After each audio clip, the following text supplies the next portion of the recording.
হাসিনা বাঘের পিঠে চড়ে বসেছিলেন। তিনি জানতেন যতক্ষণ পিঠে আছেন নিরাপদ, নামলেই বাঘ খেয়ে ফেলবে। তার নামতে না চাওয়ার মরিয়া চেষ্টায় 2014, 18 আর 24-এর নির্বাচন।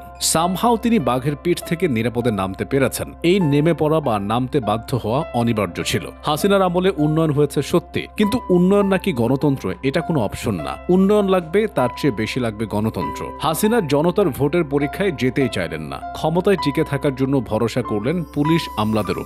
হাসিনা ভাবলেন তিনিই আমলা পুলিশ চালাচ্ছেন। আমলারা মুখ টিপে হাসল। সুবিধাবাদী আমলাতন্ত্র হচ্ছে সেই লেজ যারা কুকুরকে নাচায়। হাসিনার 16 বছর ধরে সাজিয়ে রাখা সরকারি প্রশাসনই তো ছিল কই? কে তাকে বাঁচালো? গণতন্ত্রহীনতা অলিগার্কি তৈরি করে। বাংলাদেশের ব্যাংক ব্যবস্থা পুরো ফাঁপা হয়ে গিয়েছিল। রিজার্ভ তলানিতে গিয়ে পৌঁছে গিয়েছিল। হাসিনা নিজে কয়েক হাজার কোটি টাকা ছাপিয়েছে ব্যাংকগুলোকে বাঁচাতে। ইউনূস সরকারও ছাপিয়েছে, কিন্তু টাকা তো শেষ পর্যন্ত ছাপা কাগজই। এই কোরামিন দিয়ে কি বাঁচানো যায় দেশের অর্থনীতি? ভাগ্য ভালো, রেমিটেন্স প্রবাহ দেশকে দেউলিয়া হওয়ার হাত থেকে বাঁচিয়েছে, না হলে পরিণতি হতো আরো ভয়াবহ। আওয়ামী লীগের অবশ্যই বিশাল একটা জনসমর্থন রয়েছে। আওয়ামী লীগ 75 বছর বয়সে একটা সংগঠন। কিন্তু এই যে কাল হাসিনার ফাঁসির রায় হলো, আপনি আপনার চেনা গণ্ডি থেকে বেরিয়ে এসে দেখেন তো সাধারণ মানুষ কি বলছে।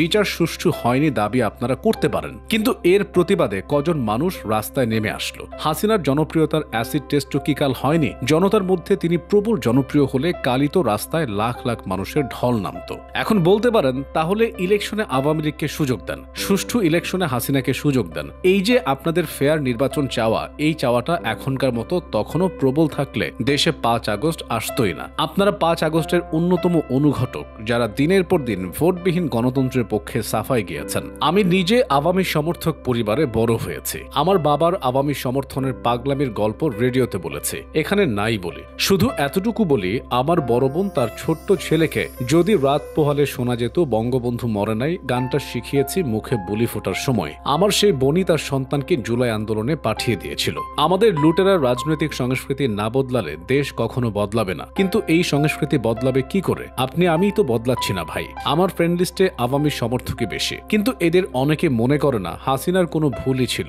এমনকি ক্ষমতা আঁকড়ে ধরতে মরিয়া হয়ে এতগুলো মানুষের প্রাণ নেওয়ার পরও যাদের মধ্যে 133 জনই ছিল শিশু। আমার কেবলই মনে হয় এই যে অন্ধ আনুগত্য, এটা আপনাদের বাঘের পিঠে তুলে দিচ্ছে। সজীব ওয়াজেদ জয় রয়টার্সকে দেওয়া ইন্টারভিউয়ে স্পষ্ট হুমকি দিয়েছেন বাংলাদেশের সামনের দিনগুলোতে ভায়োলেন্স হবে, কনফ্রন্টেশন হবে, আর তাকে এই হুমকি দেওয়ার সাহস আপনারাই জুগিয়ে যাচ্ছেন।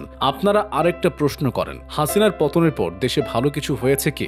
আমি আমার বোনকে দিয়েই এর উত্তর বুঝি। আবারও যদি দেশে এমন কোনো পরিস্থিতি তৈরি হয়, আবার আমার বোন তার ছেলেকে পথে নামিয়ে দেবে, এবং এবার সেও নামবে। এই বাংলার মানুষ কৈবর্ত বিদ্রোহ করেছিল 1000 বছর আগে। এই বাংলার মানুষের বিদ্রোহী সত্তা সবচেয়ে বেশি তো আওয়ামী লীগেরই চেনার কথা।